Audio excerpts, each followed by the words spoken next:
Welcome to Natural Habitat Adventures Daily Dose of Nature. What to know about traveling to Glacier with Nat Hab, presented by Nat Hab's Head of Field Staff, Renata Haas, and Expedition Leaders, Lindsey Nielsen and Jeremy Covert. It's so great to have you all with us today. Renata, I'm going to hand things off to you. Thanks so much, Kendall. I am so excited to talk about Glacier. As I'm looking out at a bunch of snow outside my window right now, it just means that summer is coming. And so excited to tell everyone about what this trip is like. So first and foremost, what I would love to do is introduce our guides on the trip, which is going to be Lindsey Nielsen and Jeremy Covert. Lindsey, tell me a little bit about yourself. All right, hi everyone. I grew up right outside of Glacier National Park. I currently live in Coram, which is about 7 miles from West Glacier. I went to school for ecology and animal behavior, and I just love this part of the world, so I'm really looking forward to talking to you more about it and giving you the ins and outs of this trip. Thank you so much, Lindsey. And Jeremy, tell us a little bit about yourself. Hello, my name is Jeremy. I am a photographer and expedition leader. I am currently living in Louisville, Kentucky, my hometown, but I've lived all over the West and in Montana for a good portion of my life. And Glacier is one of my favorite places, and I've been guiding there for years, and it's a wonderful spot, and I guide all over the U.S. and I visit places all over the U.S., but Glacier is probably in the top couple places in the U.S. for me to visit. Thanks so much, Jeremy. And I've been working with Lindsey and Jeremy for a few years now. My name again is Renata Haas, and I am our head of field staff at Natural Habitat Adventures. I've been working with Nat Hab for about 7 years now, and have been a trip designer for quite some time in our national parks, Greenland, and in Canada as well. And now I oversee all of our field staff worldwide. And during all that is COVID, I have been the lead of developing our COVID protocols. So what we wanted to do before we go into all of the details that are involved with Glacier is take some time and talk about what it's like to travel with Nat Hab during the time of COVID. Now, what I will say is that in developing these protocols, it's been a tremendous amount of work. But Natural Habitat has been running programs since last July. We have run trips in Yellowstone, Costa Rica, Mexico, Kenya, quite a few areas. And so far, we have not had any transmission of COVID between our guests or any field staff. And that's because we've taken a lot of time to develop these protocols. We actually have a team of individuals that when we first started determining that we were going to be running trips again, met pretty much daily. And now we're at a point of meeting weekly to continue to look at our protocols, see if they need to be adjusted, because it's definitely the case that a trip that leaves tomorrow likely looks different from a trip that leaves in July, August, or September. And that trip could look a little bit different depending on where it is in the world. So what I want to do is take a little bit of time and talk about how we created these protocols, and then talk a little bit about what you might expect as you go on a trip. So first and foremost, I discussed that we have a rather large team that helped create this, but it was incredibly important for us to do the research. So our team looked at guidelines from both the Center of Disease Control and World Health Organization to establish the skeleton that is the skeleton of the protocols. Once that skeleton was established, we then took time to meet with experts within the outdoor travel industry to share best practices and determine a good sense of what other companies within the industry were doing. After we shared best practices and talked with other outdoor and adventure industry leaders, we then need to determine how to vet all of the partners that we work with around the world. So we actually have a system in place where everyone from our restaurants, hotels, if we're utilizing a transportation provider, we have vetted their protocols to make sure they are meeting our standards. So we have vetted our partners. We then looked at what we need to do for screening for maybe symptoms of COVID. So what we have is a pre-trip screening process where we send out a health questionnaire to not only all of our guests, but also all of our field staff as well, to answer a variety of questions, just if they've been exposed, to make sure that we are sort of limiting and removing those individuals who might have COVID and just have a better sense of screening for the course of the trip. And after being able to screen people, we then really do some in-depth training for all of our field staff to make sure that they are implementing all of these protocols that we spent so much time on. So before every season starts, what we do is I will meet with that team and go through an in-depth training. And we make sure that we do these trainings prior to each season because so much has changed over the past few months. So it's really important that we are giving our expedition leaders and operations staff the most up-to-date information and then training them additionally if that is necessary or if there are any changes when our trips are running. So finally, after we do training, it's then making sure that we are setting expectations. So setting expectations for our partners, for our guests to know exactly how we expect our guests and our guides to participate in mitigating their own risk when they're traveling with us. What we also do prior to guests even coming on a natural habitat trip, you'll get your pre-departure briefing with all of the information about the destination, in this case, Glacier. And then what you'll also get is 2 KN95 masks, you'll get hand sanitizer, you'll get alcohol wipes, and also information about how to best protect yourself when you are traveling. So that way, as soon as you leave your house, you are ready to and prepared to mitigate your risk when you are traveling. That being said, I think it's time to chat about what those specific protocols are. Now, bear with me one second. Sorry, having some screen issues.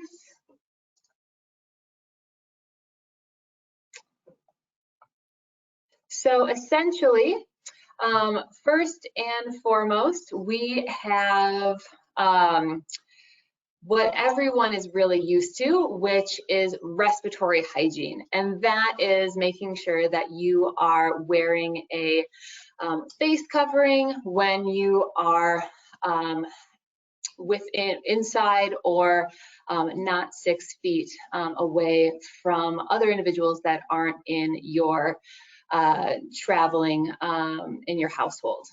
After that is hand sanitation. We talked about this a lot when we first started learning of COVID, but it is incredibly important that guests have access to a lot of hand washing stations. And then we also provide hand sanitizer, again, individual hand sanitizer and then hand sanitizer throughout the trip, so you can participate in hand sanitation. Next is social distancing, another thing we are all incredibly familiar with. So with social distancing, we really benefit from the fact that we have incredibly small groups at natural habitat. So it is very, very easy for us to social distance ourselves, our group, from other individuals, and then also just within our group.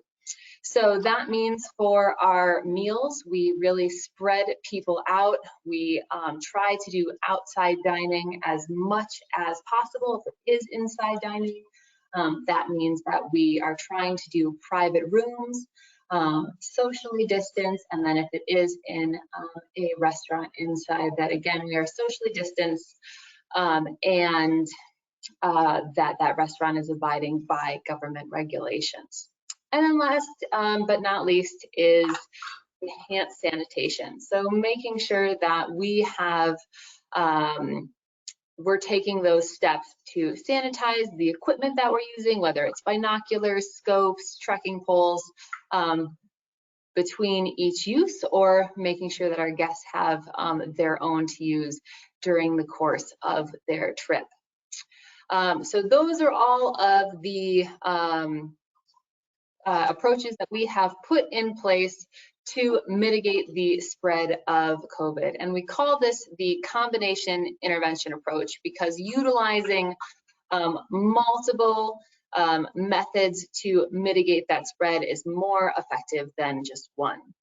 Now, that being said, there has been a lot of developments with testing and vaccine distribution. I am sure that if you haven't been vaccinated, you know someone that's been vaccinated, and it's likely that you have your vaccination scheduled, or you know when you might be. So over the past few months, we've made some adjustments into what our policy is. So for trips that are running from May 1 until July 1, guests will be required to show proof of a negative PCR COVID test. That test is not necessary if you have been fully vaccinated. And then starting July 1, and then for all of our programs within Alaska, we do require that guests that are 18 years and older show proof that they have been fully vaccinated. And this is, there's a few reasons for this, but first and foremost, we want to mitigate the spread of COVID. And that's not just to us and the individuals in our group, to our expedition leaders, to our field staff, but that's also to the communities that we visit. So we think that it is incredibly important to take that stance and require vaccines starting July 1st. So that being said, that is all of the information surrounding COVID. I will say again that some of these things can change. Again, a trip that leaves tomorrow is going to look very different from a trip that leaves in a few months. So if you are signed up for a trip to Glacier, we ask for your flexibility, and we'll keep you updated as if things do change. And for anyone that's interested in traveling with Nat Hab in the future, we'll continue to keep you updated as we move through all things COVID at this time. And that being said, I want to take some time, the rest of the time, and talk about Glacier. Jeremy and Lindsay, I've been lucky enough to go to Glacier, but this is just such a wonderful location, and I'd love to hear from both of you of why it's so special to you. Jeremy, would you mind letting me know what sort of lights you up about Glacier and about this trip? Yes, happily. The main thing for me with Glacier that I love about it, and this is traveling and working all over North America, leading every sort of trip, is the unbelievable diversity of the landscape, of the panoramas that you see, both of the plains right next to the mountains and these glacially carved mountains, and then this pristine ecosystem where you have everything from tiny flowers to massive grizzly bears roaming around, and everything is how it's supposed to be. So this is one of those rare spots in North America where everything that is supposed to be there is there, and a lot of the stuff that's not supposed to be there, invasive species and other things, are not there. And so that's how it is for me. It's a very big picture and stunningly beautiful, morning, noon, and night. Thank you so much for that, Jeremy. Lindsay, what about you? What do you love about this trip?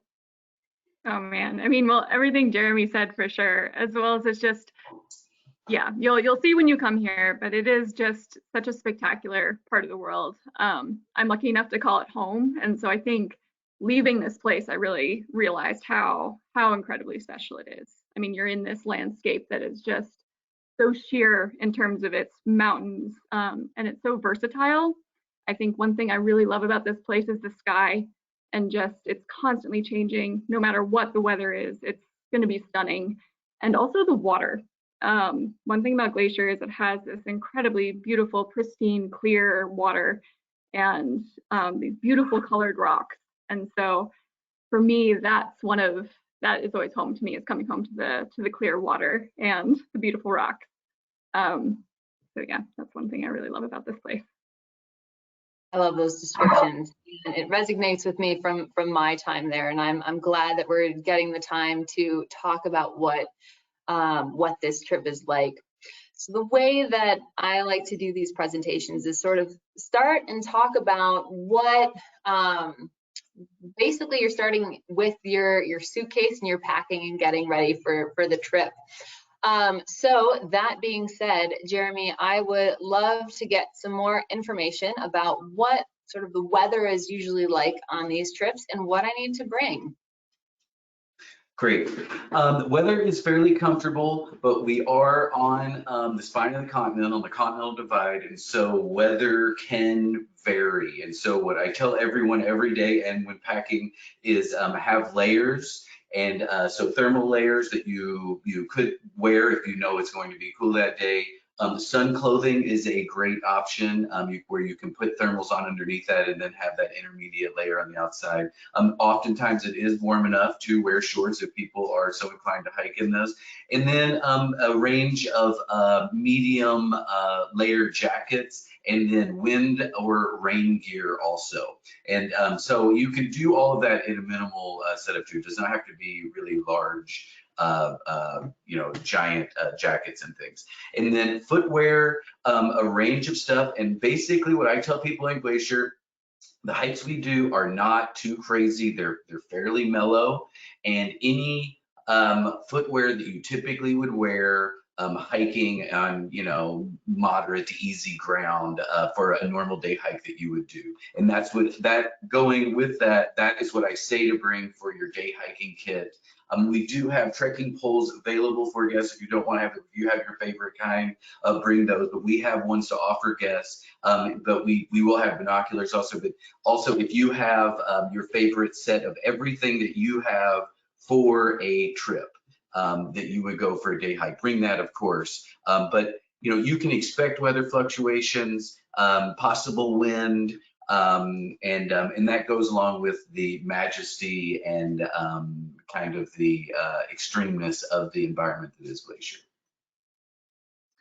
Thanks for that, Jeremy. I love the fact that we provide binoculars and trekking poles on these trips. Binoculars is just something I'm totally unfamiliar with. Same thing with scopes, and the fact that they are provided and I can just expect to have a pair of binos for these Nat Hab trips is phenomenal. It saves me stressing out on like 18 different websites trying to figure out what brand I need to buy. So that really do love that. And Jeremy, the scopes and the binocs are really good too. It is really high quality stuff. It is as good as what I would buy myself and bring on trips. It's very nice that you guys get to use. Can you tell us a little bit about what type of bags we should be bringing? I know that this is a trip where we're driving around in our own vehicles. Are there restrictions to the types of luggage that we should be bringing? It is soft-sided bags, and I would say keep it in the medium range. It is going to be medium to large, but try to keep it reasonable. It is going to be packed in the back of the sprinters, and we will be taking it with us to every place that we have to transfer to. We will not be carrying it around everywhere, of course. We'll stay at the hotel. But we are able to, people generally are able to very easily bring everything that they need, even if they have to travel with other stuff, medical stuff, CPAP machines, things like that. It is totally possible to easily bring everything that we need on the trip. And then everybody will, even on the trip, actually you have kind of your own spot in the sprinter that day. Everybody gets a window seat. And then you, I always tell people you would, you know, kind of have your day kit that you would bring, and you can bring some of that stuff in and kind of make a little nest for yourself in that space, and nobody's going to mess with it. And so there's plenty of room for everything that you need. But, you know, of course, you do want to be a little moderate with, you don't want to bring everything to kitchen sink, you know. Perfect. Excellent. So I know what I'm going to be packing. I have packed my bags. Let's talk about what it is like to land and what that arrival looks like. This for me is always the most stressful time of the trip, is who's picking me up and what the airport is like. I have this deathly fear that I am going to get in a vehicle with the wrong individual and end up in a different state. So Lindsay, tell me a little bit about what the arrival process is like. Nice. Well, luckily for us, this is a pretty small community, and so the airport is thus pretty tiny. I think it only has 3 terminals or 3 areas where you can land, and so it's really hard to get lost. You basically just walk out through the arrivals door, and if you're arriving the day 1 of the trip, one of your guides will be there. You'll see us in our Nat Hab gear, and we'll have a sign with your name on it. And if we don't see you as you're immediately walking out of the arrivals gate, we'll see you at the luggage claim. And again, this is the luggage claim. This photo encompasses the entirety of the luggage claim. And so it's pretty easy to pick one of us out. If it's not one of the guides that's picking you up, it will be someone from the hotel, from the fire brand, that will be there. But again, they'll be having the Nat Hab sign with your name on it. One thing that can help us out a lot is if you have Nat Hab tags or any Nat Hab gear yourself, just wearing that or having something visible on your bags that says Nat Hab also helps us kind of pick you out of the crowd. But again, it's such a small airport that it's pretty hard for us to lose somebody there. So it's, yeah, you'll see us or we'll see you. Yeah, the Nat Hab logo is incredibly easy to spot. I will also note that we are seeing so many guests that are wanting to go on epic road trips, which has been wonderful. So it is the case that if you wanted to join a Nat Hab trip and drive, or you are joining a Nat Hab trip and driving, incredibly easy to park your vehicle at the hotel for the trip. We just need to know about that ahead of time so we can let them know. But that's one of the, I think, wonderful things about having these trips, is that you can sort of link it onto a general road trip that you are doing. So I've arrived. I am in Glacier. I am ready to start this journey. But I know that it is actually, there's a lot of different ways that we are being transported around here on the Glacier trip. Jeremy, will you tell me a little bit about what the transportation is like on this program?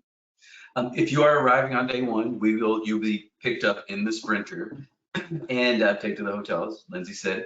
And this is going to be the vehicle that you will be taking around the entire trip, or one very, very similar to it, a Nat Hab sprinter. And they are very, very comfortable. Everybody gets a window seat. And there are 2 sprinters, and that is really wonderful for allowing everyone space, but it also allows us to really customize the trip for the day and for the group of people. So it really does facilitate a much better trip experience for everybody, because we can really kind of tailor the trip to what we want, what the daily weather expectations are and everything. And here we are at Mini Glacier on an evening drive looking for animals up on the hillside, grizzlies in particular this day. Chasing around some mountain goats. It's a very comfortable way to get around the park, and plenty of room for everyone. You can even stand up inside there. But the Sprinters are not the only thing, the only vehicle that we are taking. There are also these very cool old wooden boats built in the 20s and 30s, and it is a wonderful platform to go and see the park, and more importantly, also it's a wonderful platform to cross some of these lakes and be dropped off a little bit farther back in the backcountry to do some hiking.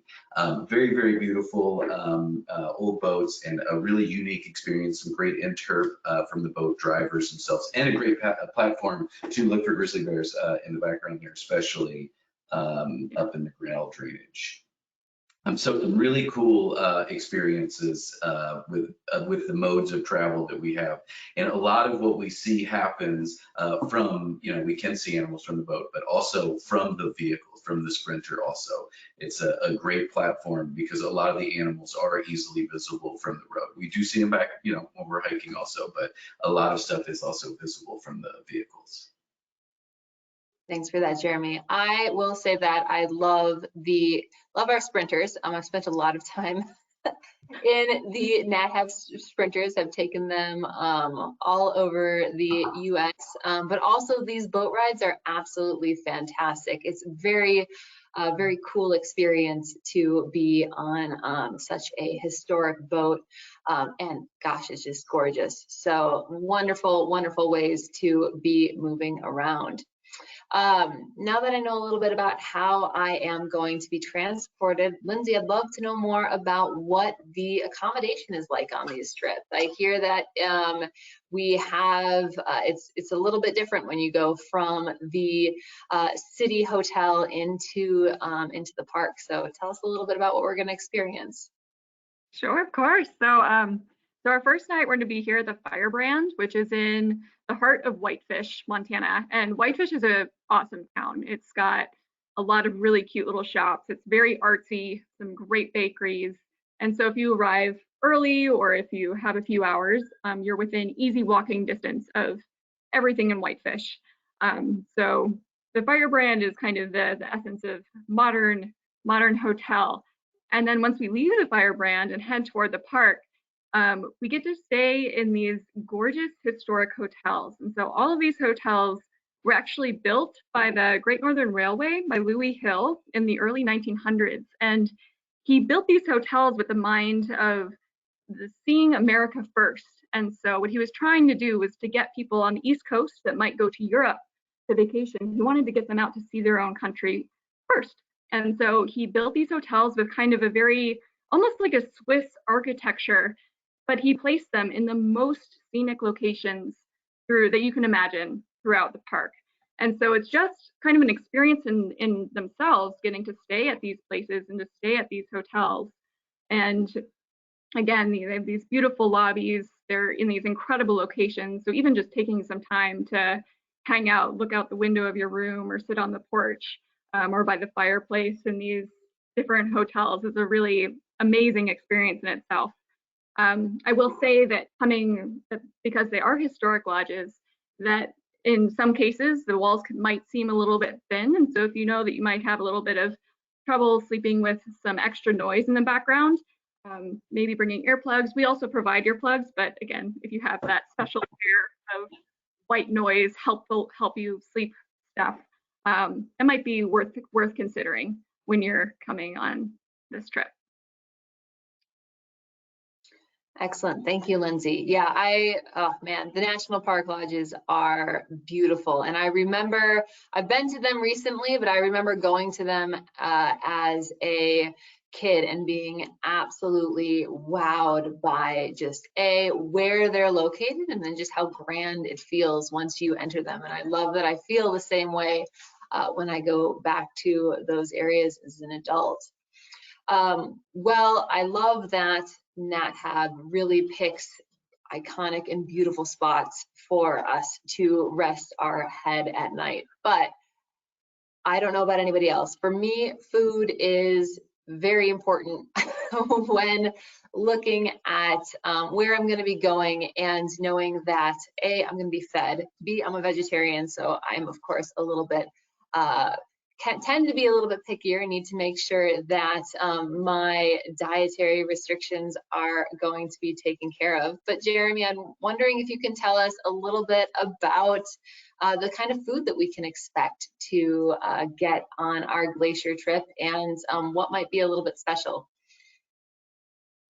Great, happily. Yes, the food is really wonderful on the trip. Starting off in Whitefish, we eat at, I believe, one of the oldest restaurants in town there, and a real classic restaurant experience. It's great. And then from there forward, like Lindsay said, going to these old hotels, they all have really amazing restaurants in the building that we get to have breakfast at. And dinner, and so a lot, as you see here in Mini, where a lot of the times there are actually places where you will have a view while you were actually eating that is spectacular. Not with every place, but a lot of spots.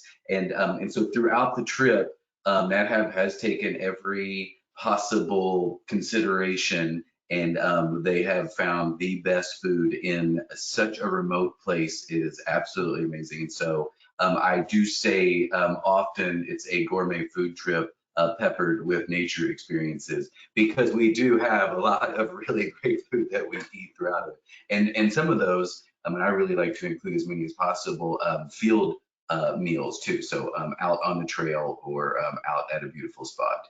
And so it is a real, I'm a huge foodie myself. And so it is a real important thing, and that's one thing I love about Nat Hab trips, is that it's something that Nat Hab really values also. And then I also have food allergies myself, and you know, that does have some limitations, but there are zero concerns for me with going with all of the places. And then I always help out, as with all guides, as all guides do for Nat Hab, guests with any food allergy issues and stuff. So Glacier, totally 100%, you know, vegetarian and food allergy approved. Thanks, Jeremy. So now we know what we're eating, a lot, and good food, which another thing I love about Nat Hab. But let's talk about what we're actually going to be doing each day. I know that Glacier is an absolutely wonderful area of the world to be and go hiking. Lindsay, can you tell me a little bit about what we can expect from these hikes? How hard are they? How long are they? Tell me a little bit about that experience. All right, so the hiking varies a lot day to day. One thing I really love about this itinerary in particular is that, I mean, we're outside a lot. Hiking is one of the major ways that we're experiencing this park, and it really is the best way to. It's a great way to get kind of off the beaten track a little bit and get into some really spectacular areas where you have a little bit more space to breathe and to kind of just feel the wildness of this location. We pick hikes that are not that difficult. I would say generally in terms of length, we don't do anything that's really more than 4 miles. But there is some flexibility with that, and I'll talk about that in a moment. So we'll be walking on everything from boardwalks to dirt trails. Some are single wide, some are double wide. Some have a little bit more elevation gain or loss than others. But what we do throughout the trip is it's kind of a progression, starting out easier and kind of building up throughout the trip. So by the end of the trip, we're up at Logan Pass, which is the highest place we'll be hiking throughout the trip. It's a little bit above 6,000 feet. But by that time, you've kind of had the opportunity to acclimate to being in a little bit of a higher elevation place. And so at that point, you've kind of gotten a feel of what hiking with us is like, and kind of your feeling and being the place. We work with glacier guides in Glacier National Park, and so along with your Nat Hab guides, we'll also be accompanied by a couple of glacier guides as well. And what that allows us to do is it allows us to kind of in some cases split the group. So if there's a group that really want to go harder and faster and further, we're able to accommodate that. And so we work really hard to allow everyone to get the experience they want from this place. And so if we're in a location and we have the time and we have manpower, if you want to go do this 10-mile crazy hike and you got a couple people that want to do it with you, we can try to work with that and figure that out for you as well.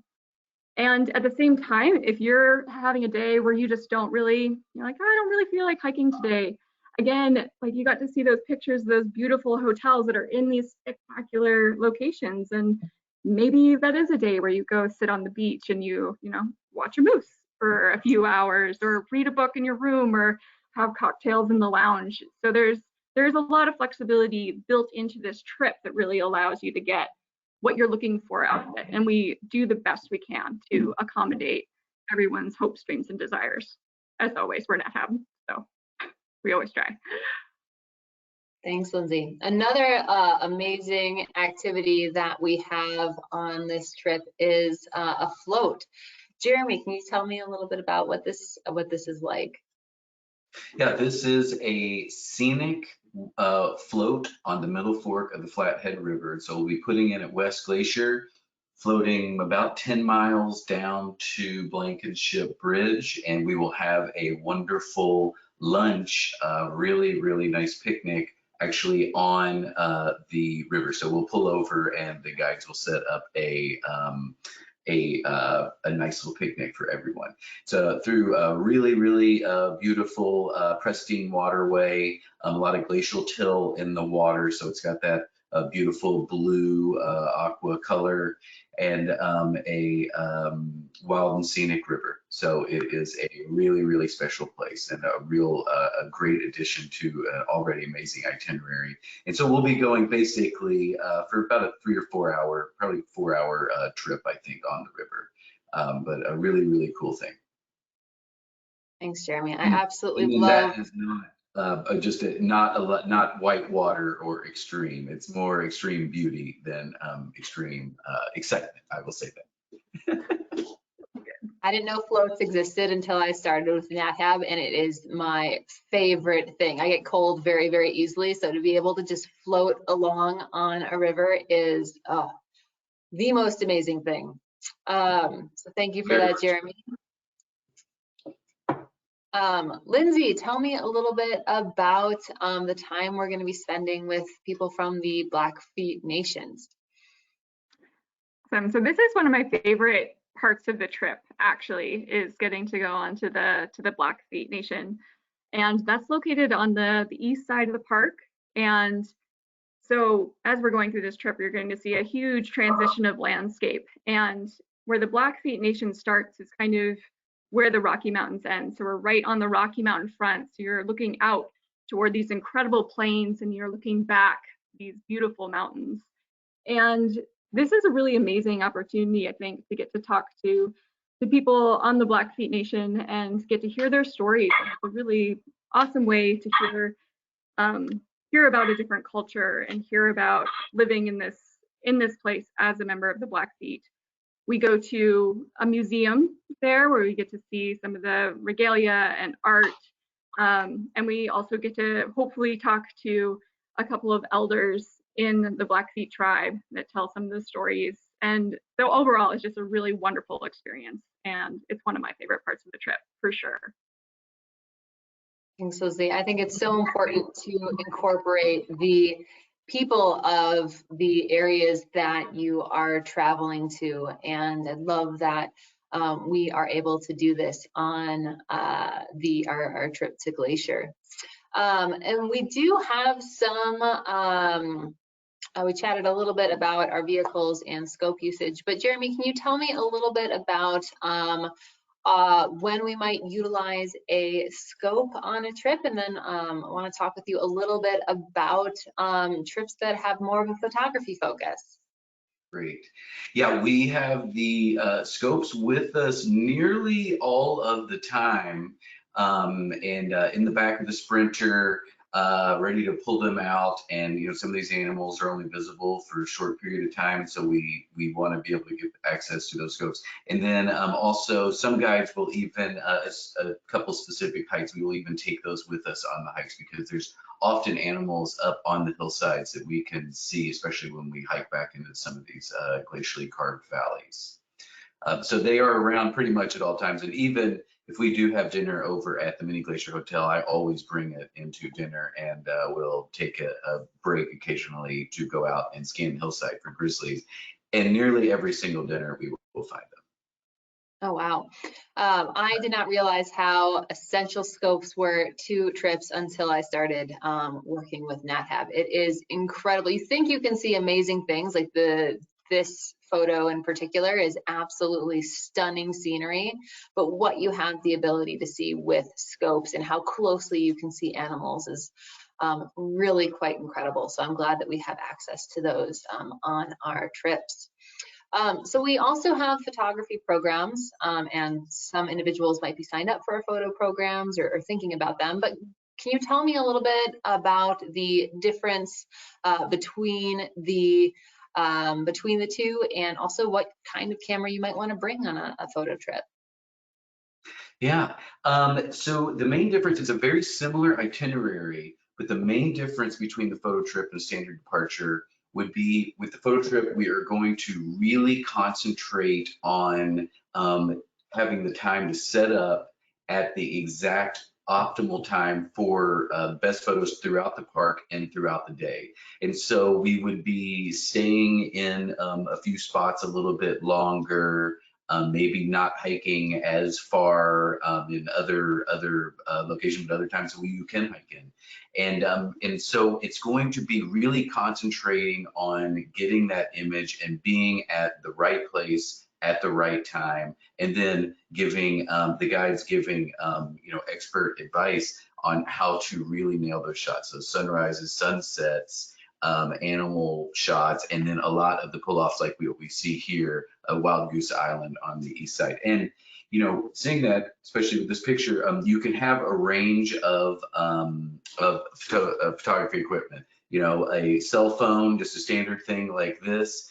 You can do absolutely amazing things on a trip, and you can have everything up to a $20,000 camera setup. So whatever your comfortable level is, just like what I say to bring for a day hike or for the trip, whatever you need, whatever you like to shoot with, all of those things would be perfect for a photo trip, and you will get amazing shots. And definitely you want to bring tripods. That is going to open up some early morning and late evening shots. And then if you know how to use a digital SLR or a manual kind of setting camera, that is going to also open up a tremendous amount of variety of shots and quality shots that you will get. But anybody with basically any budget and any skill level can come on a trip like that and walk away with some stunning photos that they can share with friends or print out and put up in their house. That's excellent to know. If you could have your choice of lenses to bring on this trip, what would you pick? I have the standard same lens setup that I've had for years, and it's a zoom wide angle, so a 16-35 wide angle, and then the 70-200. I do also bring 50mm, but it's just because it's so small and light as a backup lens mainly. And so I don't bring a super zoom on these trips. Sometimes I will bring a large digital super zoom camera just to give videos and images to guests. So you don't need a crazy setup like that, but of course, if you do have it, there is a chance that you will be close to any one of the megafauna that we often get to see in the park, and you will get some amazing shots. So if you do have, if you are that type of photographer who does have a 500 or 800mm, lens, do be sure to bring those things. But you can have everything from a digital Rebel, a point and shoot, a camera, anything. And but yeah, I recommend a zoom, a wide angle, and then a intermediary zoom also, personally. Perfect.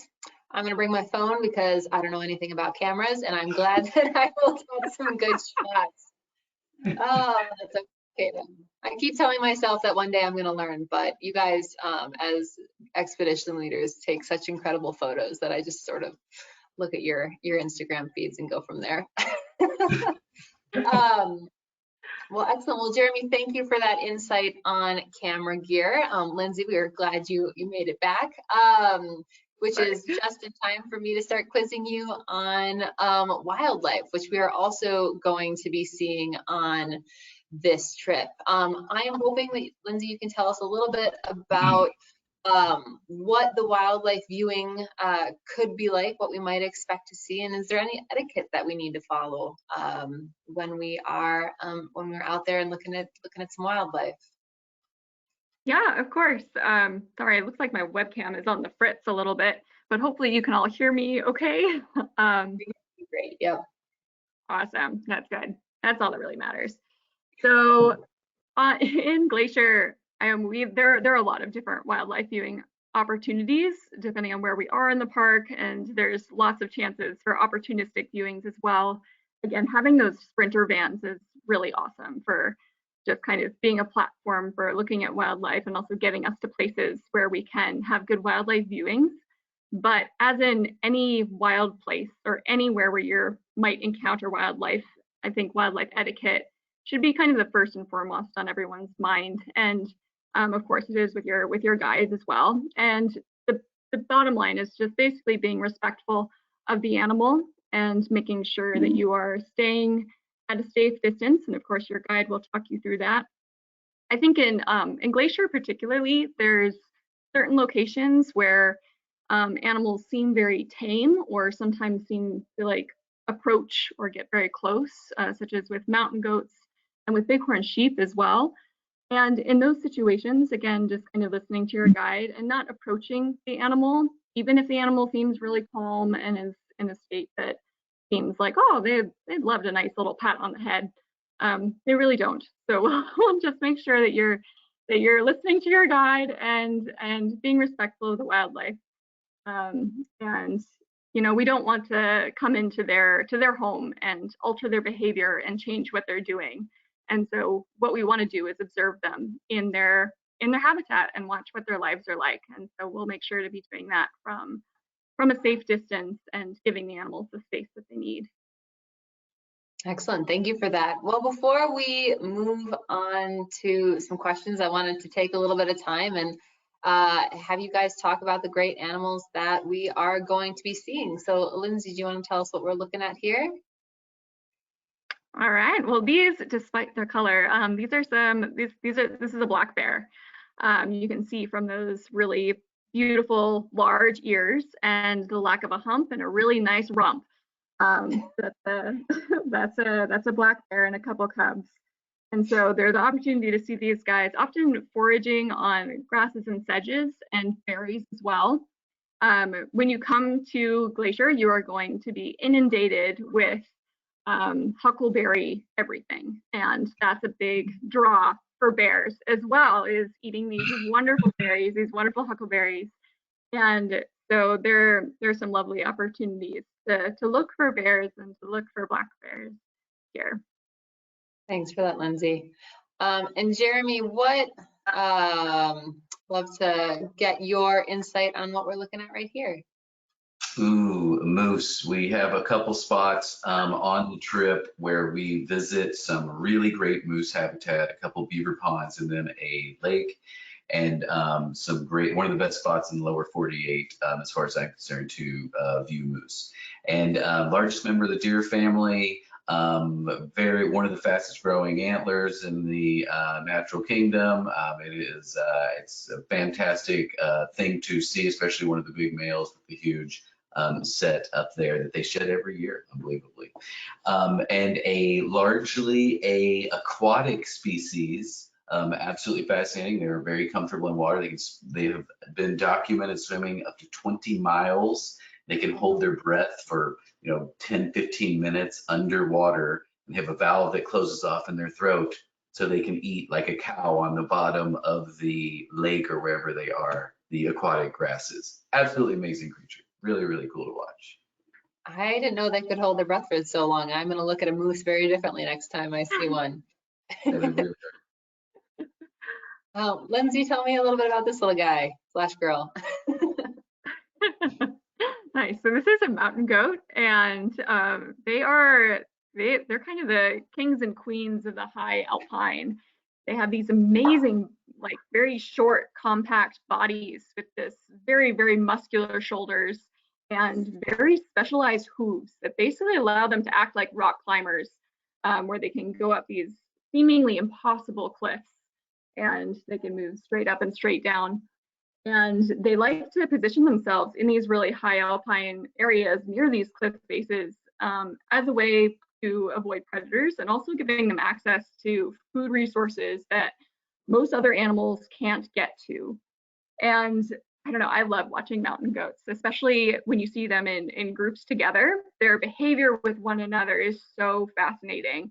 They definitely have some attitude, is one thing that I'll say about mountain goats. You'll see them kind of pushing each other around, and especially if they're near a salt deposit or any kind of mineral lick, you'll see a lot of very, very interesting behavior between the animals. I do want to note that they have these very sharp horns, and so even though they have these very angelic, beautiful faces, they can definitely pack a punch. So when we're talking about, again, being respectful of wildlife and making sure that we're maintaining distances, mountain goats particularly are one of these animals that will sometimes just be walking at you right down a trail, and you might have to give them right away, just kind of stepping off and allowing them to go by. They're really fascinating, wonderful animals to watch. So true. They're incredibly, very, very majestic. Well, I am going to continue to show us and everyone on this webinar some more photos of not only the large animals that they might see, but also the smaller ones, and some scenery shots as well. But I am quite sure that there are some questions that people might have. So we want to take some time and answer any questions that we have at this point. Kendall, do we have a few? We definitely do. Thank you so much. I just want to remind everyone who's watching, if you have a question today, you can submit those in your control panel under the questions field. Okay, so someone here is wondering about the glaciers that are in this national park, and they're just wondering, given climate change, will they still be pretty impressive to view? Jeremy, you want to handle that one? Yes. They are still impressive to view, and it's an excellent question. I did not touch on it, and I don't think Lindsay did. There are still 25-ish that I think are designated, and that number changes and varies, that are still designated moving glaciers, and we get to see about, I would say, 7 to 8 of them typically on our trips, and they are in the distance. We do get to possibly get close to 1 or 2 of them, depending on what hikes you go on, and but nowhere near climbing on them, getting up at a distance you see them. But they are definitely not growing, and most of them are receding. There are a couple that are still slightly growing or stable, but most of them are receding. And the park still says in the USGS is expecting in the numbers differ, but 20 to 30 years, a lot of those glaciers to no longer be classified as a large moving piece of ice, which is what a glacier is. And so I do think now is a great time to go and see it, because how long will there be active glaciers in Glacier National Park is up to debate. But still is definitely visible. There's still a lot of permanent snow around also, but you do get to see those picturesque namesake glaciers on every trip, yes.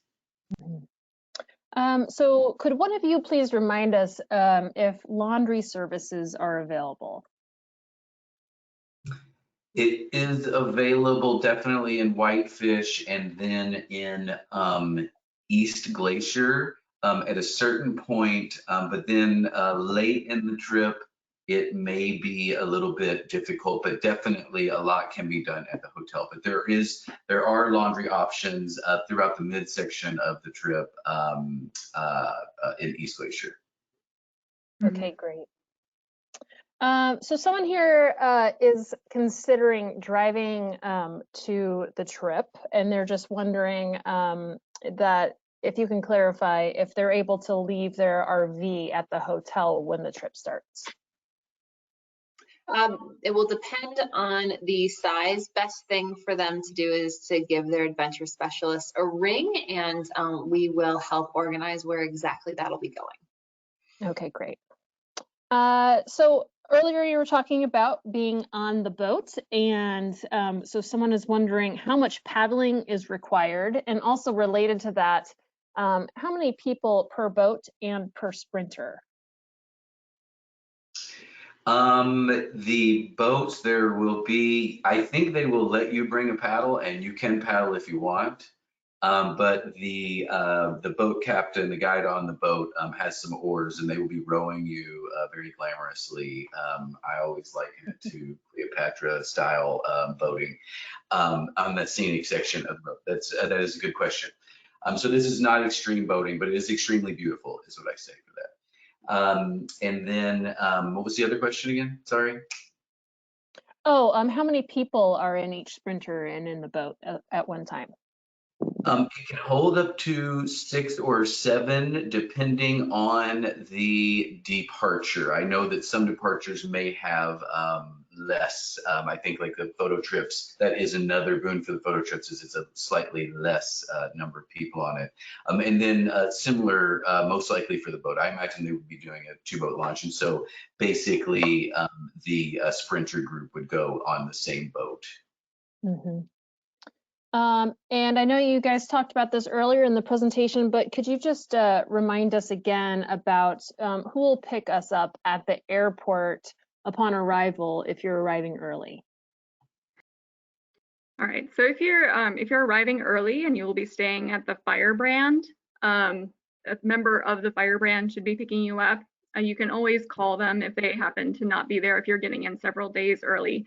I know that every now and then will happen, but for the most part, you can expect to see, if you're coming in before day 1, someone from the Firebrand Hotel there with a sign that will have your name and a Nat Hab logo on the little sign that they'll be carrying. So they still should be fairly visible for you. All right, great. A few people are curious about wildflower viewing, and they just want to know when is the best time frame for that. I can take that one if you want. Wildflowers, you can view wildflowers pretty much throughout the season. I would say by the time you're getting to mid and late August, things are kind of starting to peter out a little bit. But the wonderful thing about Glacier is that the season kind of progresses slowly, especially because the snow is kind of slowly retreating up the mountainsides. And so you're getting these fresh sets of wildflowers that are kind of following the snow line up. And so throughout the season, you're going to have like a variety of different bloomings of different wildflowers. And so you'll have kind of earlier spring flowers that are coming up, and then you'll have some beargrass come in, which are these beautiful, like bright white flowers. And then of course, some of the fireweed as well. And so pretty much throughout June and July and into early August are really good wildflower viewing times, although like the species and the variety will change throughout that time. You will be seeing lots of wildflowers throughout the season. That's great. So going back to the previous question, I just want to reiterate that if you are going on this trip and you're coming in early, give the hotel a call to arrange the complimentary transfer. Just want to make sure that's clear. Okay, next question. Jeremy, I think these are probably best for you. Someone wants you to repeat the camera equipment that you recommend, and also can you talk a little bit about the types of scopes we use? It looks like we have a birder here who has his own scope. It's a Vortex Viper. It's a 20 to 60 by 85. Can you talk a little bit about how our scopes compare to that?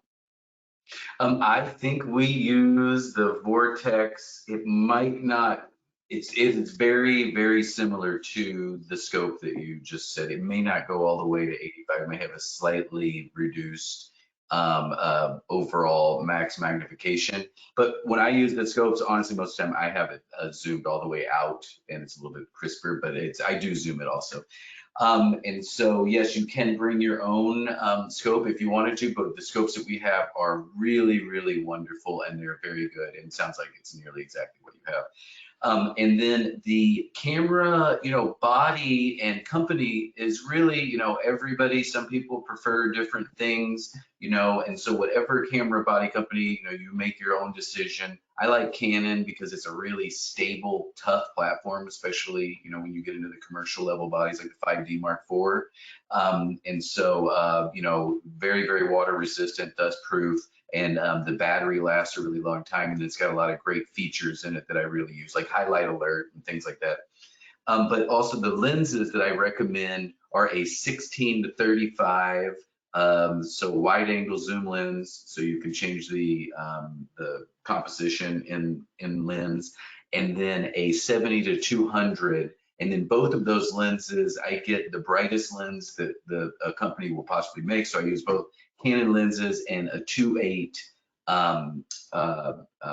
brightness for those lenses. So basically, you can do a wide angle for a lot of these landscape pictures, and then a zoom to either zoom in of the longer zoom, the 7200, for zooming in on some of these landscapes, or having those more intimate shots of wildlife, but also landscape. 7200 is a great landscape lens also. All right, great. Well, I just want to thank the three of you for being here today and presenting for us. We are past the top of the hour, so I'm going to call it there with the questions and hand it back over to all of you for any closing comments you'd like to make. So let's start with Lindsey. All right. Well, I want to thank everyone for tuning in and asking questions. And yeah, really looking forward to hopefully meeting some of you and showing you this amazing part of the world. Yeah, we hope that everyone gets out here at least at some point. It's really a spectacular part of our country like no other. And Jeremy?